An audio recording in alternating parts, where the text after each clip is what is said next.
반야신경 6종류예요. 종류가 똑같은 그 반야신경 같아도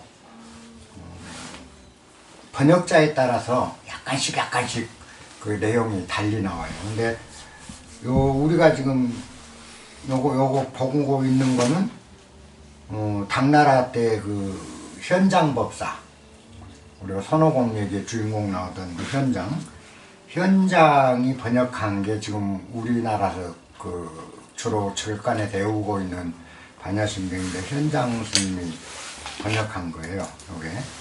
근데 이제 또 하나는 뭐가 있냐면 옛날에 후진 시대에 중국 그 진나라 후진 시대에 구마라즙 선사가 번역한 반야경이 있어요. 반야신경이 구마라즙이. 그 다음에 당나라 때 역시 현장 후대에 당나라 때 보리유지라는 그 스님이, 여기 아마 인도 스님이었을 거예요. 보리유지는 그 사람이 번역한 반야신경이 또 다른 본이 있어요. 약간씩 다릅니다. 그 다음에 역시 당나라 때 반야라는 사람하고 이연이라는 사람이 그 두 사람이 번역해 놓은 반야경에 또 한 부가 있어요. 그리고 이제 그 당나라 때 법월 스님이 번역한 반야신경이 있고 자해룬이라는 사람이 번역한 게 있고, 그 당나라 후대에 그 당나라가 끝나고 송나라 때, 우리 고려 때죠. 송나라 때 시호라는 사람이 또 번역을 한 게 있어서 여섯 종류입니다. 반야신경. 그래서 제가 반야경을 공부할 때, 반야신경 공부할 때 그 6부를 쭉 나란히 놓고 이제 대주해감선 봤는데 약간씩 좀 그 언어가 틀린지 그 내용에서는 역시 같은 얘기를 하는 거예요. 그래서 다른 거 뭐 굳이 공부 안 해도 되겠더라. 근데 이제 우리가 반야신경에 압축되어 있는 이 용어들이 복잡하기 때문에 저도 이제 용어가 이게 어떻게 해석해야 될지 모르겠다 싶어서 이제 다른 번역한 분들 걸 참고로 해서 이제 그 반야신경 그 전에 한번 스크린을 한 적이 있었거든. 근데 어쨌든 이 반야신경이 우리가 반야신경을 공부하려면 제일 먼저 알아야 될 게 공개념이에요. 공. 그러면 우선 하나하나 이제 한번 따져봅시다. 마하, 반야, 바라밀다, 신경. 처음에 그 제목이 마하라는 말은 크다. 대라는 소리입니다. 크다. 그래서 큰 것을 그 인도말로 마하라고 그러죠. 그 다음에 반야라는 말은 지혜라는 말인데, 프라냐라는 인도말이에요. 그걸 의역을 그냥 해본 거야. 중국말로 그대로 그 뜻, 소리대로 적은 거죠.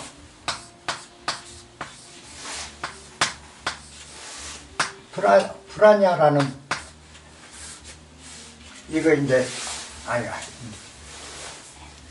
프라냐예요. 프라냐라는 건데 요게 이제 발음상으로 중국말로 판야가 되니까 중국말로 하면 이게 이제 반야가 된 거죠. 프라냐가. 이게 이 반야라는 말은 결국 지혜라는 뜻이에요.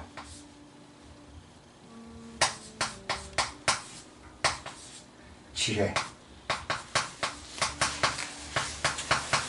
그러면 마하는 크다 그러니까 대지혜라는 소리겠죠. 마하, 반야 그러면 대지혜가 되는 거예요. 대지혜. 그래서 깨달음의 대지혜를 반야지혜라고 보통 그러죠. 대지혜를 통해서. 그 다음에 바라밀.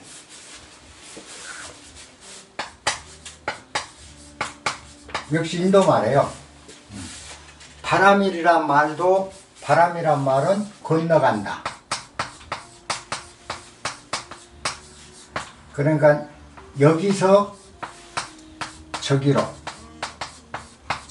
건너간다라는 뜻이에요. 그러니까 우리가 사는 이 피 안에서 차 안에서 깨달음의 저쪽 건너 그 피 안으로 간다. 그래서 차안, 이 언덕에서 저 언덕으로 피안으로 넘어간다.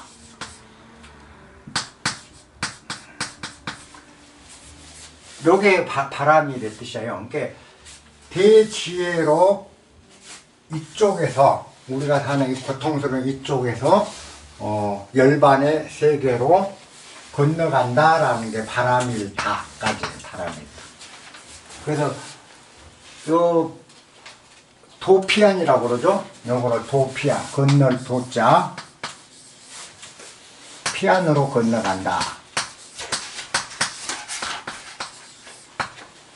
이게 마하바냐 바람일다 신경이라는 거는 바람일다라고도 하고 바람일이라고도 해요. 그 뭐 똑같은 말이에요. 바람일다 하나 바람일, 그러니까 육바람일, 6개 바람일, 육바람일다 해도 되고 육바람일 해도 되는 거예요. 그러면 우리가 그 큰 대지혜로 저 세계, 저쪽 세계로 건너가는 건너가는 지혜의 글, 뭐 이 정도 되겠습니다. 근데 마하바냐 바람일다 신경은 큰 지혜로 이쪽 세상에서 저쪽 그 열반의 세계로 건너가는데 필요한 그 이치를 담은 병이다. 요렇게 생각하면 돼요. 요게. 근데 제목 자체가 이제 그 인도 말을 중국 글로 번역하면서 음역만 해놨기 때문에 그래요. 근데 우리가 이 반야신경을 공부할 때 제일 아까 얘기한 대로 이제 공개념을 잘 아는 게 중요해요. 그러면 하나씩 이제 짚어볼게요. 관자재 보살. 맨 처음에 이제 관자재 보살이 행심 반야 바람일다시 조겨놓은 계공 도일체 고액 이렇게 나옵니다. 관자재 보살이 깊은 반야 지혜로 도피안할 당시 저쪽 그 열반의 세계로 건너가는 수행을 할 당시에 건너갈 때에 그 말입니다.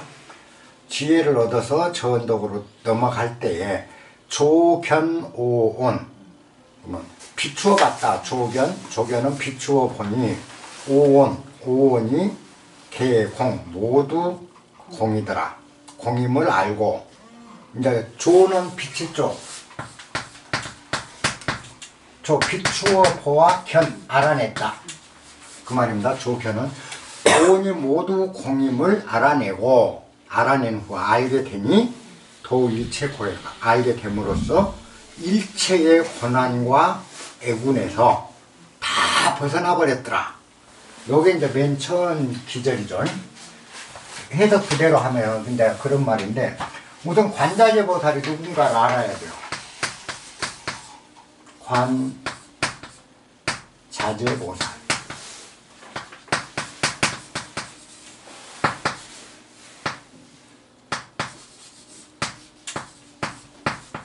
관자재 보살은 우리가 관세음보살 알죠? 관세음보살을 관자재 보살이라고 같은 분이에요.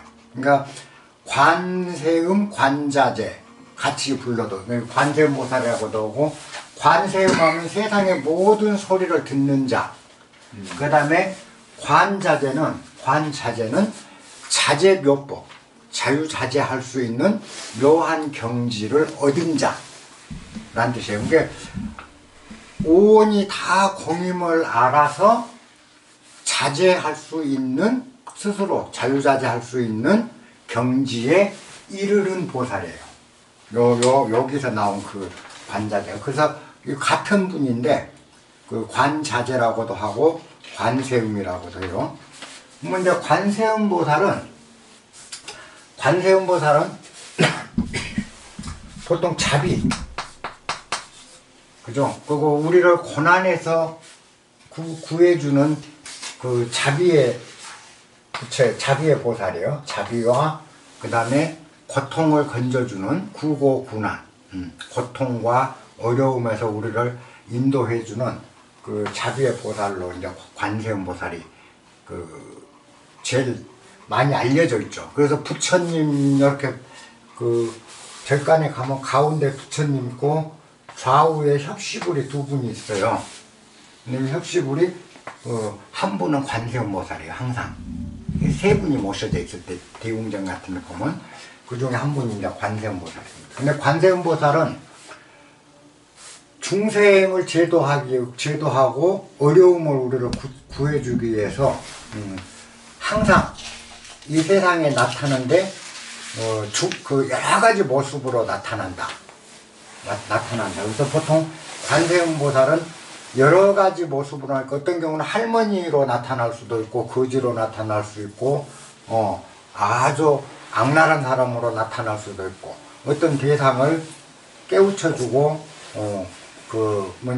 열반의 세계를 인도하고 고통을 건져주기 위해서 그분이 할 수 있는 건데 다양한 몸으로 이 세상에 나타난다 해도 보통 33신을 가지고 나타난다고 그래요.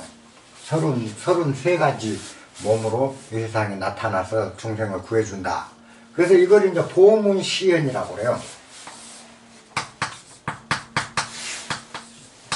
넓은 문이죠. 보문 시현.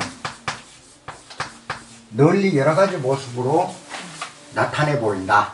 관세음보살은 보문시현인데 그 중에서도 대부분 우리가 이제 알아둬야 될 게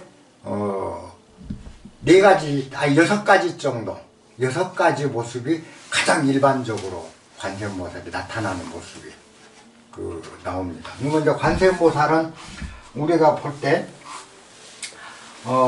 어떤 얼굴들로 이제 관세음보살이 이제 나타나는가를 보면 첫째 성관음으로 나타나요.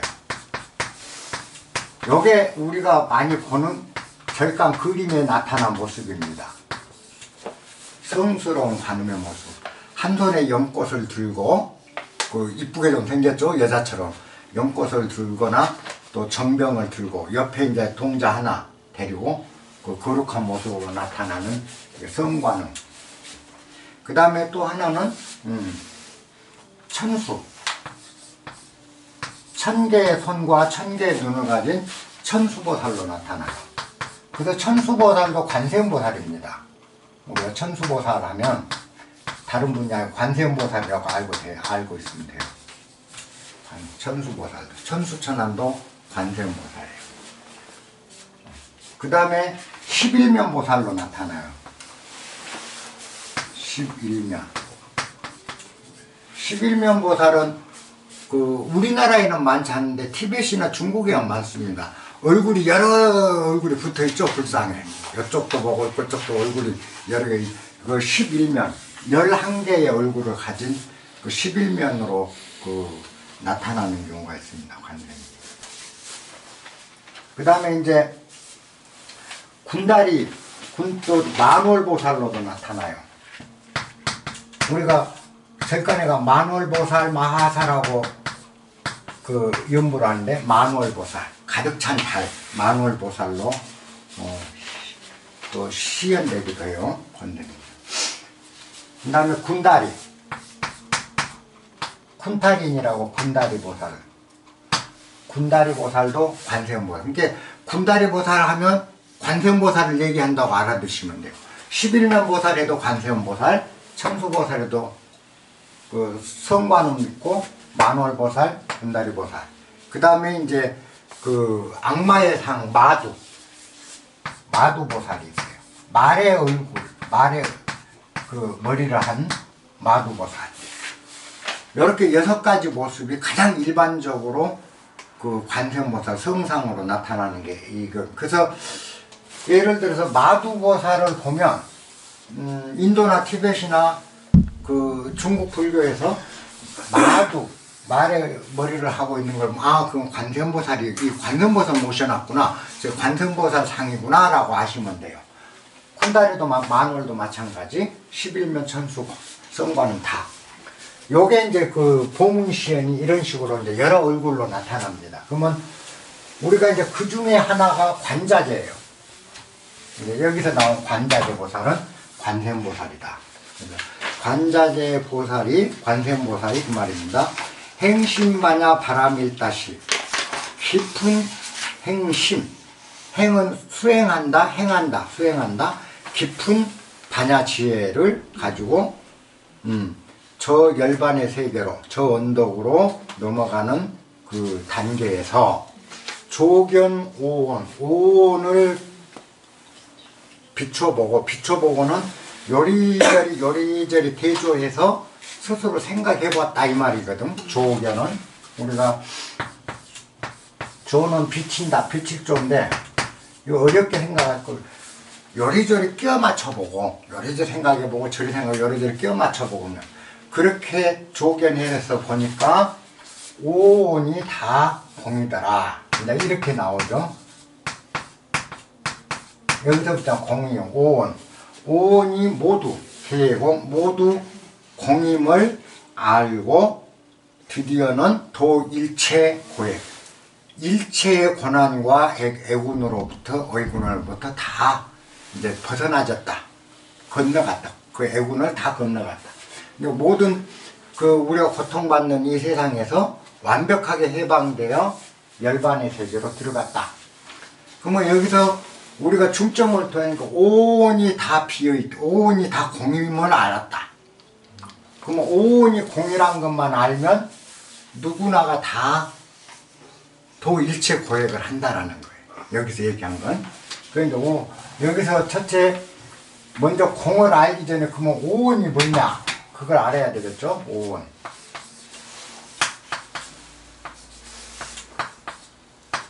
이 온이란 말은 쌓일 온입니다. 쌓을 온. 쌓는다. 쌓일 온. 쌓을 온.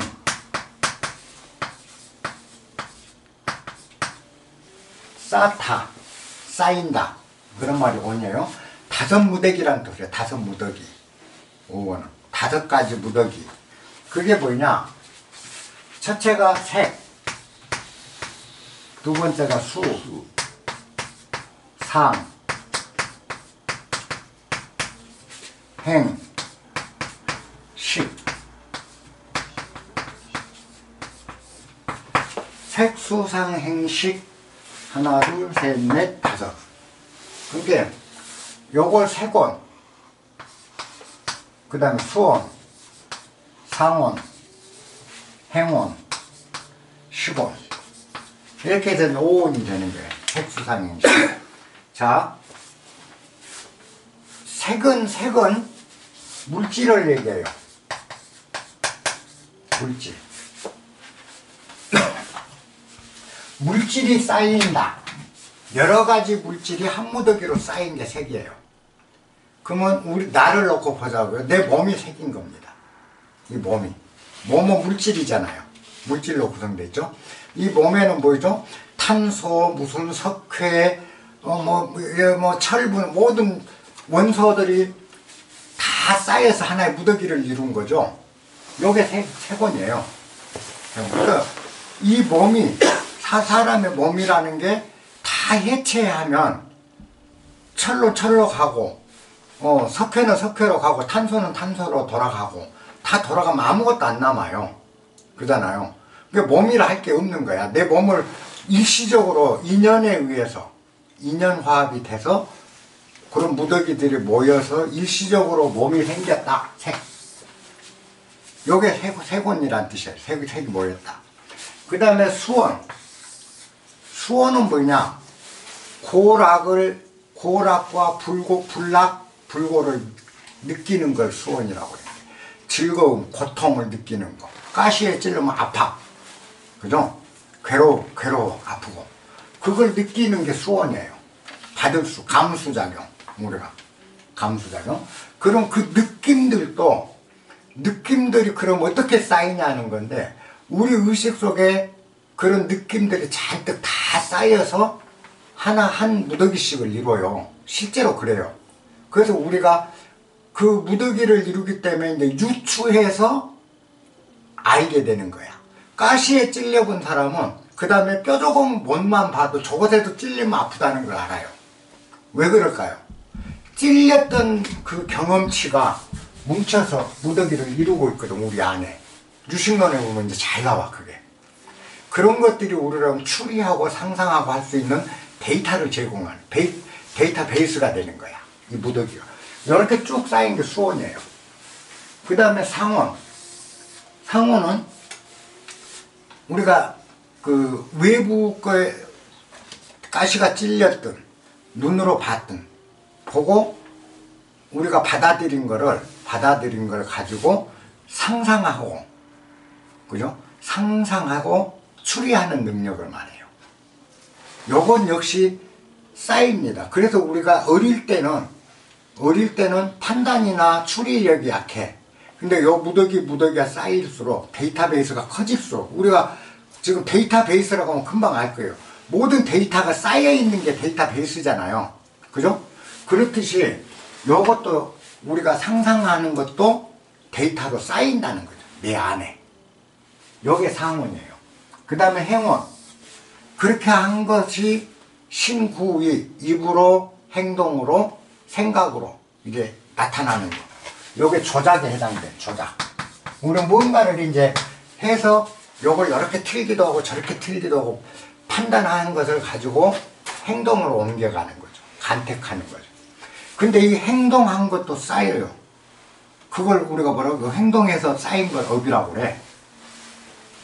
쌓인 무더기라고. 행운이에요. 그 다음에 시곤. 시곤은 이제 의식, 묘별하는 거예요. 알아채기 시작하는 거예요. 삶으로. 그러면은 요거는 추리와 기억이 쌓인 거죠. 추리와 기억이. 요런 무더기들이 다. 요 5가지가 다 쓸데없는 공이더라. 그냥 공이다. 공이다 이게. 실존하지 않다. 그 얘기예요. 그것이, 이런 것들이 공임을 알았다.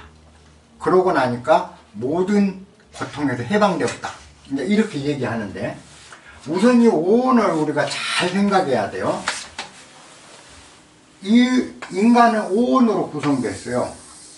가장 위대한 게 그거예요. 인간일 때가 아니면, 우리가 사람으로 몸을 놔둘 때가 아니면 불법을 깨우쳐서 열반의 세계로 들어갈 길이 없어요. 왜냐? 이 오온을 갖춰야만 가능해요. 깨달음. 그러면 자, 사온 이론뿐인 그 중생이 있어. 이론. 온이 하나밖에. 색온 하나뿐이야. 그게 뭐죠? 광물, 바위, 돌. 이런 게 색온이에요. 의식이 없죠. 느낌도 없고. 그런데 세월이 흐르면 변해요. 모든 물질은 반감기라는 게 있고 해서 변해. 변하고 언젠가는 소멸돼. 그죠? 그래서 생명입니다. 그것도. 그 존재가 언젠가는 사라지는 게 생명이거든. 그잖아요. 여기서 여기까지 존재하다가 이때부터 안 존재한다면 존재하는 동안 우리는 그걸 일로 생명이라고 하는 거죠. 그래서 여기에 색온, 그 다음에 이온으로 구성된 그 물질이 있다는 거죠. 색온과 수온. 그게 뭘까요? 나무겠지. 그죠? 나무는 햇빛을 보면 이파리가 펴져요. 그 추우면 쳐. 외부의 감소작용에 의해서 반응을 하기 시작하는 거죠. 그 다음에 상온. 이제 뭐냐, 가시가 찔르면 아프단 걸 느끼고 깨갱거리고 그 아픔을 느껴, 고락을 느껴서 반응까지 해. 그죠? 하등동물이에요. 그 다음에 행온. 그런 게 해서 이제 뭐냐, 가시덤불 같은 데는 피해가고 아픈 곳을 피할 줄 알고 점차 이제 영장류로 발전한 게 행원이에요.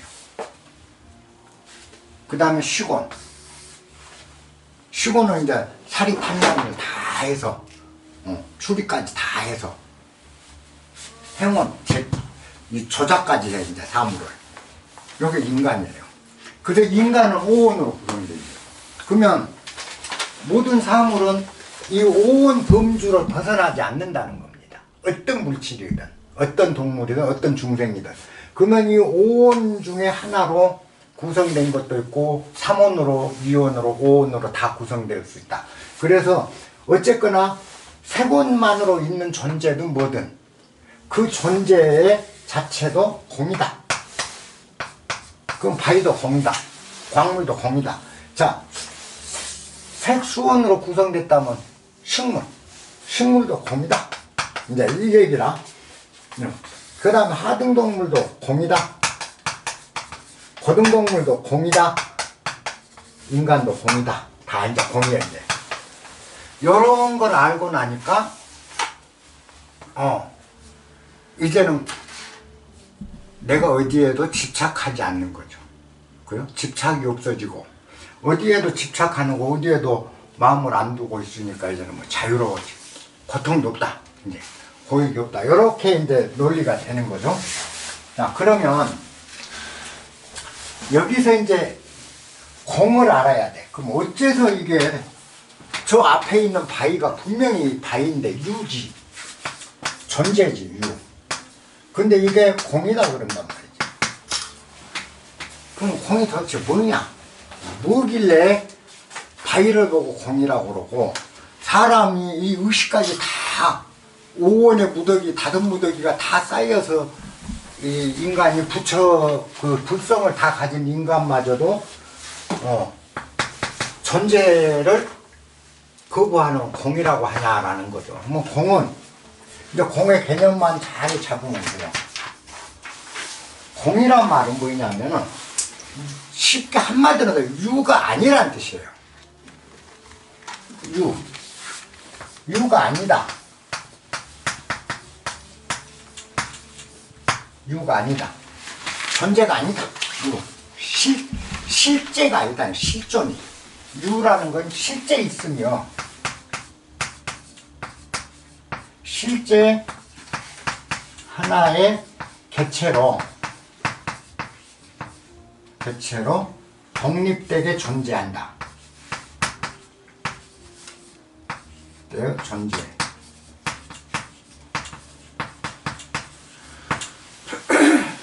실제 하나의 개체로 독립되어 존재한다라는 게 유인데, 공이란 말은 이 유가 아니다라는 거예요. 그걸 잘 알아야 돼요. 공은 없다라는 뜻이 아니고 유는 있다라는 뜻이에요. 그럼 공을 없다라고 하면 안 돼요. 없다라는 뜻이 공이다라고 하면 안 돼. 유가 아니다. 근데 여기 있는 중도라는 이 몸은, 이 몸이 공이다. 아까 색이 공이다 하는 말, 몸이 공이다 하는 거는 몸이 있다 할 수가 없다. 있다고 해서는 안 된다. 그게 공이에요. 유가 아니다. 몸은 있다가 아니다야. 몸이란 건 없는 것이다. 본래 없는 것이다. 존재치 않는 것이다 라는 뜻이 아니고 몸이라는 건 있다가 아니다. 있음이 아니다. 공개념을 잘 잡아야 돼요. 유가 아니다. 공은. 유가 아니다. 그건 뭐냐? 다시 말해 실체가 없고, 유가 아니란 건 실체가 없고 자성이 없다. 자성이란 건 자체, 자기 개체로서의 자체, 성격이, 성질이 없다. 본능이. 본래 그렇다는 특성치가 없다. 그 얘기예요. 그러니까 유가 아니다라는 말을 달리 얘기하면 실체가 있지 않고, 없고라고 하면 틀려요. 있지 아니하고. 요거 정말 미세한 차이야. 실체가 있지 아니하고, 그죠? 실체가 있지 아니하고. 실체가 있지 아니하고 우리는 없다고 생각하는데 없다가 아니에요. 있지 않다야. 실체가 있지 않냐고 자성이 없다야. 자성은 없어요. 자성이 없다라는 뜻이 공이에요. 그래서 어려워요. 요걸 그 어떤 공개념을 논리로 판단하면 있지 않다는 건 없다는 소리잖아가 돼버리기 때문에 논리로 가기가 어려운 거야. 근데 그 속에다 감을 잡아줘요. 유가 아니라. 자, 그러면 이 몸은 실체가 아니다가요. 실체라고 할 만한 게 없다. 있지 않다. 그러면 실체라고 할 만한 게 있지 않다. 몸은 이렇게 있지만은 일시적으로 인연화합에 의해서 이 세상에 나오게 인연화합이 돼서 딱 이런 게 모여서 몸을 이뤘는데, 그죠? 몸을 이뤘는데 요게 실체로서 존재하는 게 아니라, 실체가 아니라는 거죠. 실체로서가 아니고, 요 몸이라고 할 만한 특성치를 따져보면, 몸이라고 해야 되는데, 하나하나를 해체해서 따져보니까, 몸이 없더라는 거죠. 탄소 조금, 물 조금, 공기 조금, 이런 것들이 있을 뿐이지, 그것들이 인연화해서 이렇게 가짜로 형상을 만들어 놓고 있을 뿐이지, 이게 흩어져 버리면 이 형상마저도 사라져 버리기 때문에 본질적으로 근본적으로 우리는 몸이라 할 만한 게 실체로도 존재하는 건 아니다. 실체로서 있는 것이 아니다라는 게 공이에요. 그것만 알면 돼. 자, 그러면은 여기서 이제 요것만 알면 다, 근데 그러면 몸이 뭐 공이야. 실체가 아니야. 실체로서 실체가 있다라고 할 만한 게 없어. 그런 게 아니야. 요렇게 알았다. 근데 모든 고통에서 벗어나지냐. 이제 이런 문제가 나와요. 여기서 우리가 이제 알아둬야 될 게, 공을 정리를 하자면, 공, 가, 중이란 말, 중으로 나눠줘야 돼요. 자, 공, 그 다음에 가, 요 관계로만 알면 공 개념이 조금 명확해질 겁니다. 공, 가, 중. 셋으로 나누는데, 공이라는 건 뭐냐? 공은. 이걸, 우리가 삼체라고 그러는데, 삼체. 불교에서 참 이름 복잡해요, 삼체. 이 체라는 말은 진실하고 허망하지 않다라는 뜻이에요. 체라는 말은 진실하고 허망하지 않다. 그러니까, 우주의 이 진상, 참된 그 형상, 우주의 참된 실체를 말하는데, 우주의 실체를 규명하는데, 세 가지 진리. 그게 삼체라고 그러는데, 그게 공, 가, 중이라는 게 그 세 가지인데, 공은 뭐냐면, 삼라만상은, 이 우주에 있는 모든 삼라만상은 전부가 다 공한 것이어서 한 물건도 실제한 게 아니다. 이게 공이에요. 이 세상에 있는 모든 삼라만상이 다 공한 것이어서 실체가 아니다. 실체가 아니다. 라는 게 공이에요. 실체가 아니다. 자, 가는 뭐냐? 그렇게 이 세상 만물이 하나도 다 공한 것이 하나도 실체가 아닌데, 그죠? 아니긴 하지만은, 그러나 모든 현상은 너무나 뚜렷이 내 눈앞에 있지 않느냐라는 거예요. 그죠?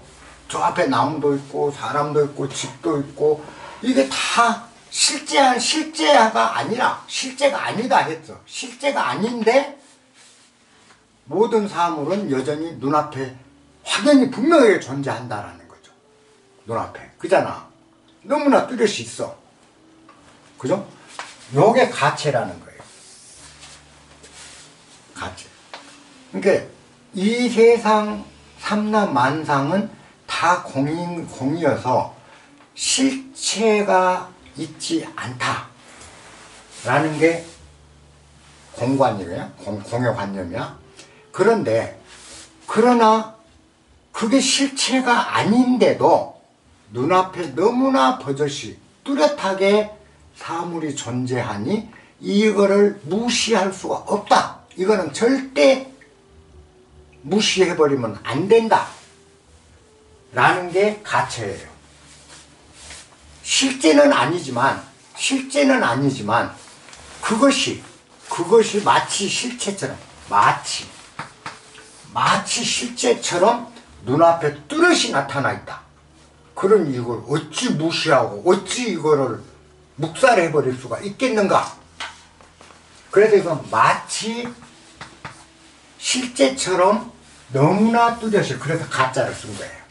마치 실제처럼 너무나 뚜렷이 있다. 그래서 이거를 무시해서는 안 된다.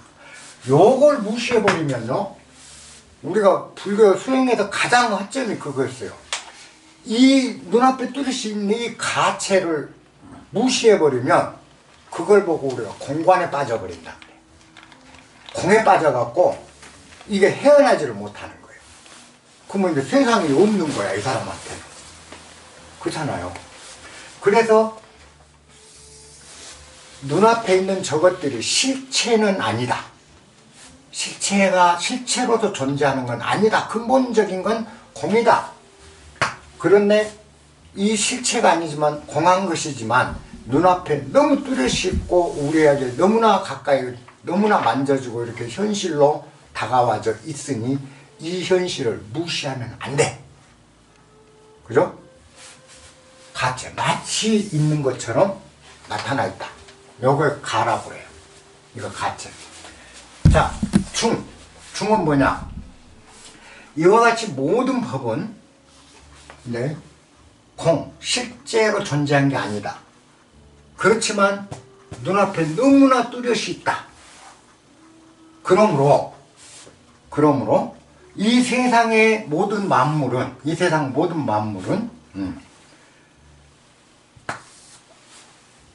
실제하지 않지만 눈앞에 뚜렷이 있으므로, 자, 뭐라 그래요? 공도 아니고 유도 아니다. 공이면서 유이기도 하고 유이면서 공이기도 하다라는 게 중요해요. 중체예요. 요게 정확히 공개념입니다. 자, 여러분들이 공을 안다는 건 요 세 가지를 모르면 공의 개념을 알기가 어려워. 첫째, 아까 다시 정말 요건 반야신경이 더 중요하기 때문에 그래. 이 세상 만물은, 삼명만상은 실체로 존재하는 게 아니다. 어떤 인연화합에 의해서, 연기에 의해서 일시적으로 생겨난 것이지 실체로 존재하는 건 아니다. 공이에요. 그렇지만 실체로서 존재하는 게 아닌데도 눈앞에 만져주고 너무나 뚜렷이 나타나 있으니 이것을 없다고 해버리면 안 된다. 마치 잡히니까 있는 것 같지 않느냐. 마치 실존과 같이 존재하는 게 세상 만물이라는 거죠. 실존과 같지 않느냐. 그래서 가체.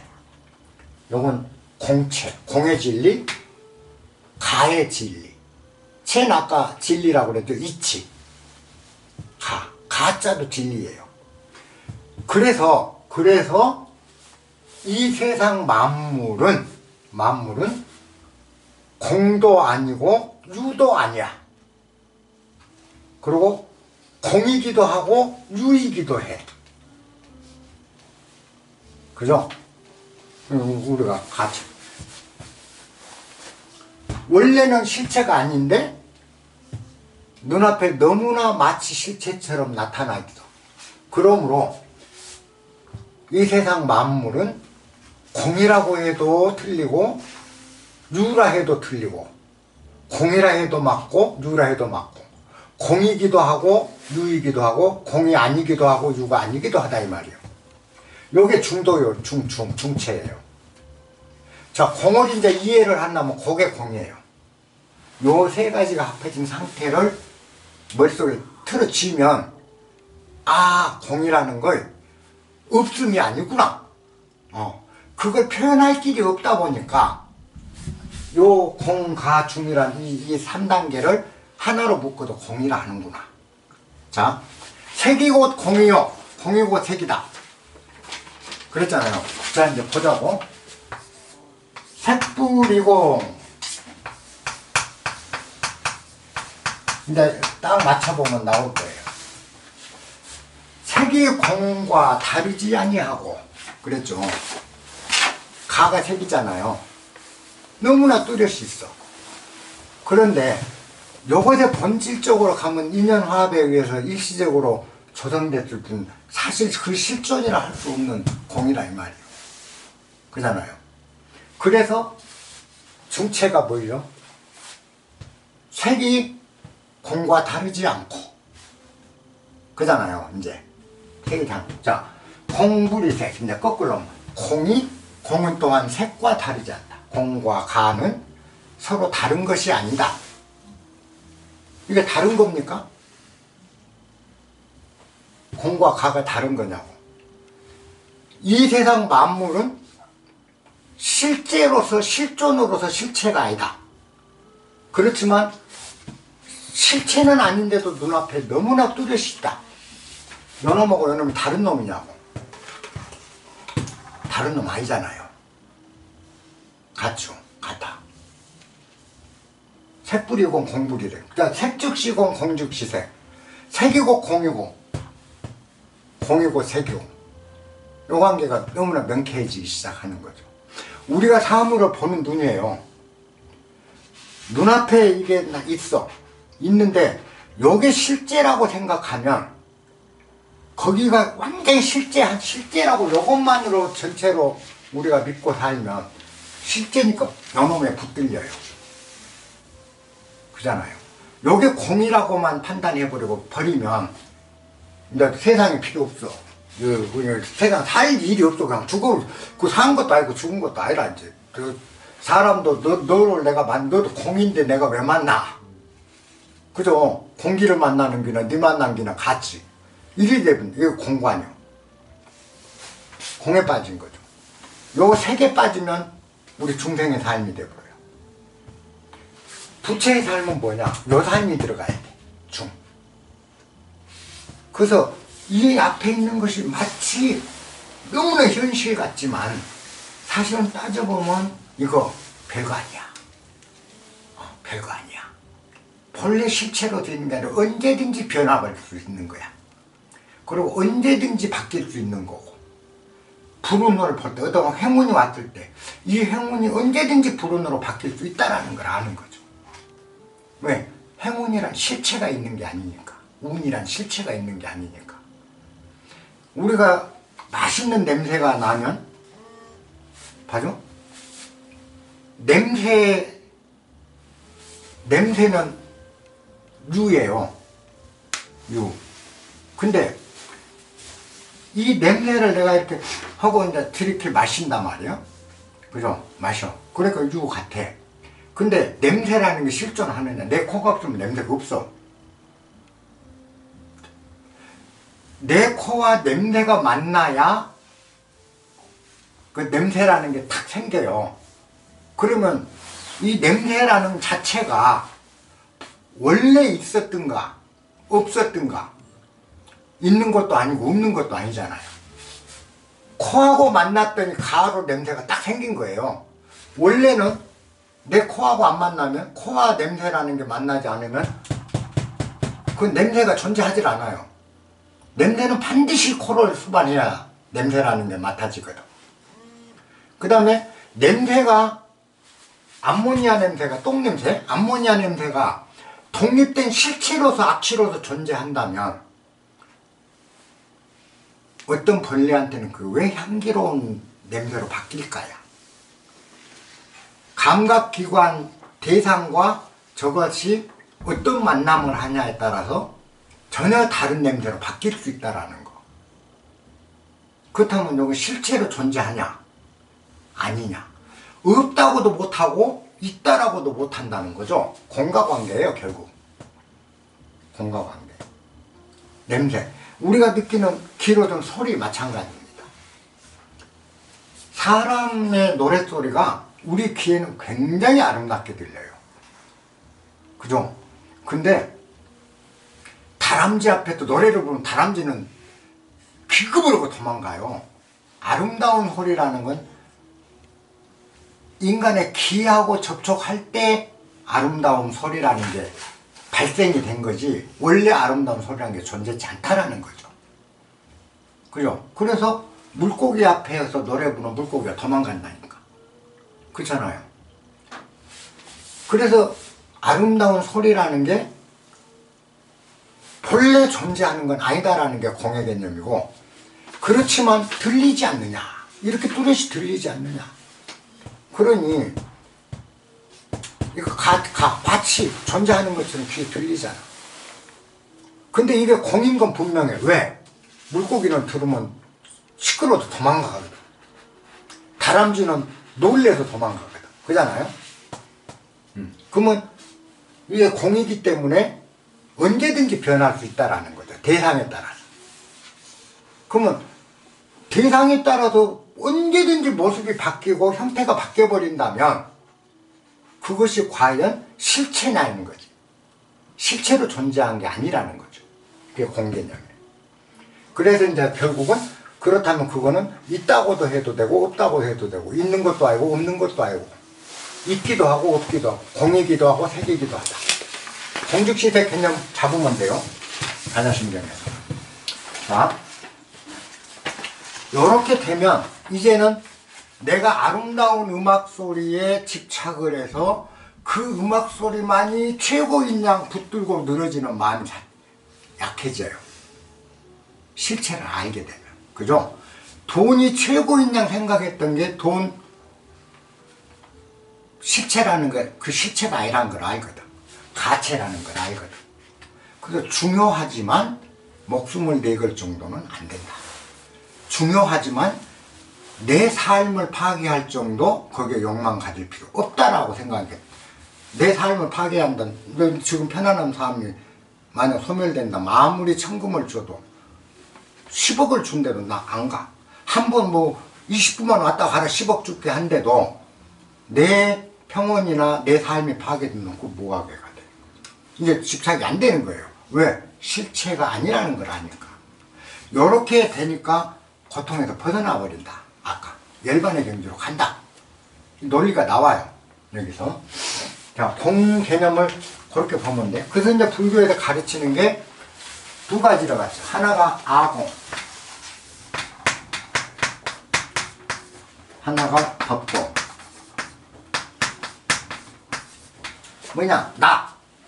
나라는 게 이렇게 실체로 존재하는 것 같지만 나라 할 것이 없다. 나라 할 게 없다 이 말이에요. 내가 나라 할 게 없다라고 알아서 나가 비워버리는 거야. 나를 비워버리는 거야. 아고 내가 비워지면 바깥 경계도 다 비워져 버려요. 내가 비워져 버리니까. 그래서 아공이더라. 내가 실존적인 존재로서 영원히 존재하는 것처럼 내가 실체가 있다고 착각하니까 오직 나 하면서 나를 위해서 모든 세상의 돌기를 바라는 요처구니 없는 짓거리를 이제 하게 되기 시작한다. 그죠? 그래서 내가 실체로 존재한다라고 생각하는 그 미집, 그죠? 미집 상태를 벗어나라 하는 게 아공이에요. 그 다음에 법공은 뭐냐? 밖에 보이는 저 모든 삼라만상이 실제로 있는 것이라고 착각해서 거기에 목을 매달아 본다. 그 미집 상태에서 벗어나라 라고 가르치는 게 법공이에요. 법도 공이다. 바까지. 가로 가체다. 본질은 공이다. 이렇게 되면 이제는 사물을 보고 그 사물과 친교하되 또 그 사물과 화합을 하고 그 사물과 즐기지만 그 사물, 그 즐김 자체에 깊이 빠져들지 않고 사물과 다투지만 그 다툼이 원한까지 가지 않고, 그죠? 언제든지 복원이 되는 관계. 원한까지 안 가. 이제 가벼워지기 시작하는 거예요. 세상 대상들에 대해서. 그러니까 이제는 뭐냐? 자유자재하게 돼. 자재보살이 되는 거예요. 관자주보살. 조견, 오원, 개공. 자, 이런 식으로 이제 반야심경이 구성이 돼요. 공개념은 조금 잡으셨죠? 그럼 반야심경은 크게 나누어서 네 가지를 이 안에서 네 가지를 가지고 법공과 아공을 깨트려 줍니다. 아공이 되라고 이제 우리가 가죠. 첫째 하나, 오온. 색수상행식이라는 오온.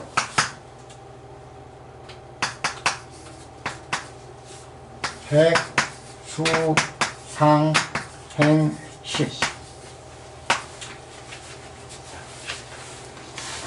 이 오온이 다 공하다는 것. 아까 공가 중에 된다, 중에 해당되는 거죠. 오온이 그렇다는 거. 요걸 하나 한 기절이 가르쳐줘요. 두 번째 삼과. 삼과라 해서 이제 오온 외에 이제 수상행식을 일으키는 안, 이, 비, 설, 신의. 자, 눈, 귀, 코, 혀, 몸, 의식. 요 감각기관. 6개 감각기관이죠, 우리가 갖고 있는. 자, 요걸 우리가 육근이라고 그래. 6개 감각을 느끼는 근본, 근원, 육근. 뿌리근자를 씁니다. 육근과 요놈에 대응하는 육경, 외부 경계가 6가지가 있죠. 눈에는 뭐죠? 색, 성, 귀에는 소리, 향, 코에는 향, 혀에는 미각, 미. 그 다음에 신에는 촉각. 뜻에는 법. 자, 색성향 미촉법, 요게 6경이에요. 6가지 외부 경계. 바깥 대상. 6경. 육근 6경. 자, 안과 색이 만나면 뭐가 나오냐? 눈하고 물질이 만나면 무엇인지를 알아채는 의식이 생기죠? 그러니까 컵 하고 탁 알아채잖아. 컵을 보면 내 눈하고 컵이 마주치니까 바로 없었던 게 생기죠. 그게 뭐죠? 안식이 생겨. 눈으로 보는 의식이. 요게 이제 안식 시계요. 각각의 하나씩의 식이 다 생기죠. 여기도 이식, 비식, 설식, 신식, 의식. 그래서 의가 법을 어떤 대상, 생각의 대상을 만나면 그걸 법이라고, 생각의 대상을 여기는 법이라고 그래서 생각의 대상을 만나면 바로 새로운 생각이 나와. 의식이. 그래서 합쳐서 의식 그러는 거예요. 그러면 여기에 뭐냐? 육식이야. 6가지 식. 우리가 우리 생각이나 사상이나 보고 듣는 거나 다 함부로 된 게 아니에요. 이렇게 해서 이가 소리를 만나면 귀가 딱 알아채는 이 식이 딱 바로 즉각적으로 공한 상태인데, 공인데, 소리와 귀가 딱 마주친 순간에 찻소리는 생각 하나가 탁 나와버리잖아요. 없던 게 생겨버리잖아요. 그러면 찻소리다라고 알아채는 이 식은 존재하는 거야, 안 하는 거야? 없다고 하면 공이에요. 근데 존재하잖아. 본래는 없었던 게. 그러니 가예요. 그러니 이 소리는 있는 것도 아니고 없는 것도 아니고 있기도 하고 없기도 해. 색이기도 하고 공이기도 해. 맞죠? 똑같아요. 그래서 이걸 마치 18개, 이걸 합치면 18개죠. 18개 세계가 되는 거죠. 18개. 요 근, 육근, 육경, 육식을 합쳐서 삼과라고 그래요. 이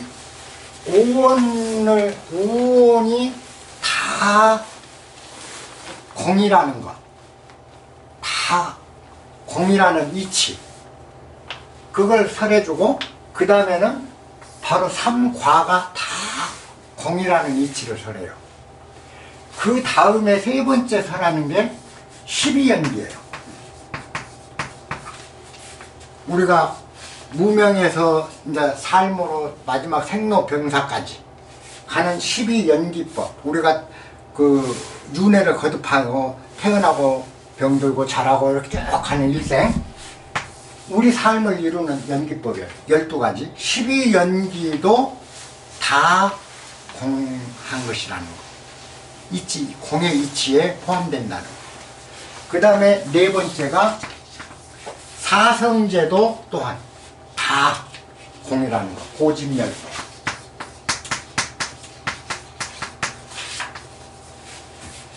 자, 고진멸도는 진리 아니야. 부처님이 얘기한 진리. 진리마저도 본래는 공하다는 거, 공의 이치라는 거. 우리가 살고 지금 살고 있는 세상에 내 몸과 관련된 교훈이죠.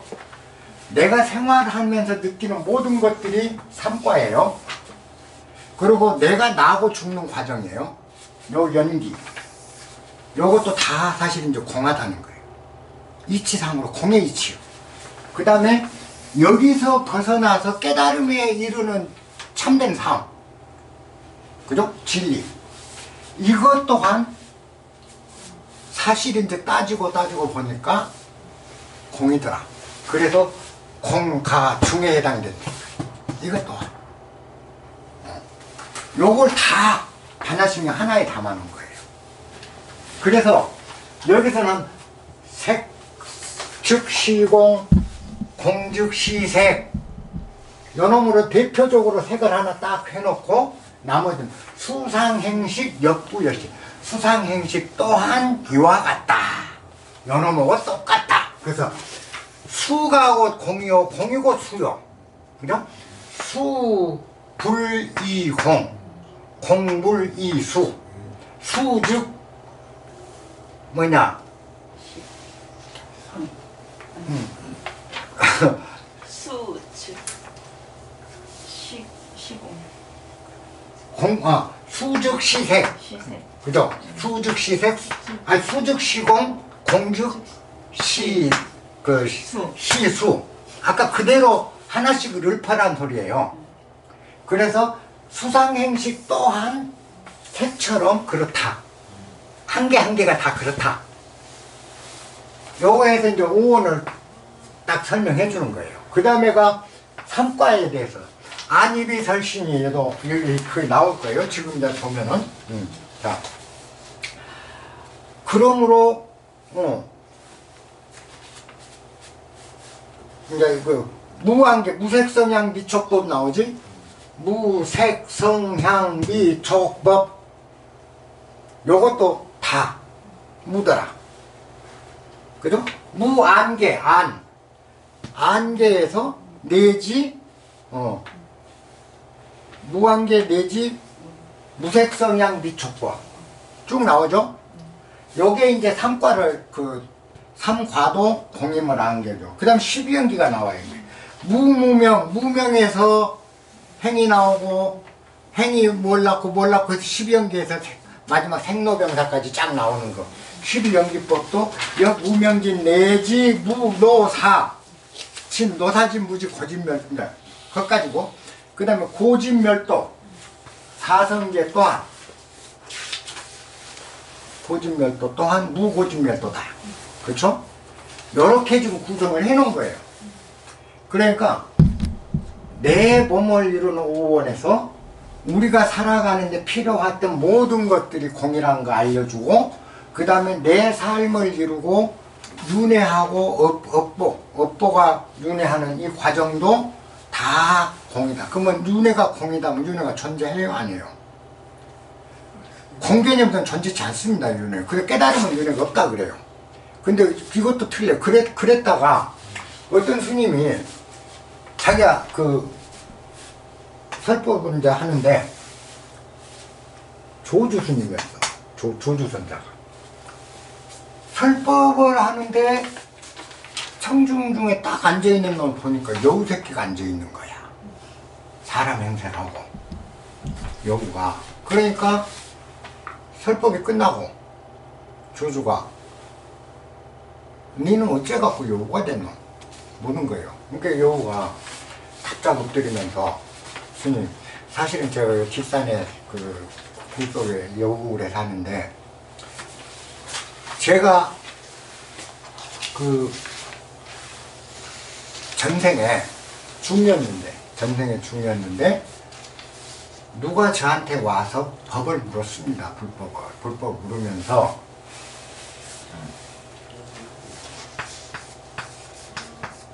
깨달으면 인연법도 없어집니까?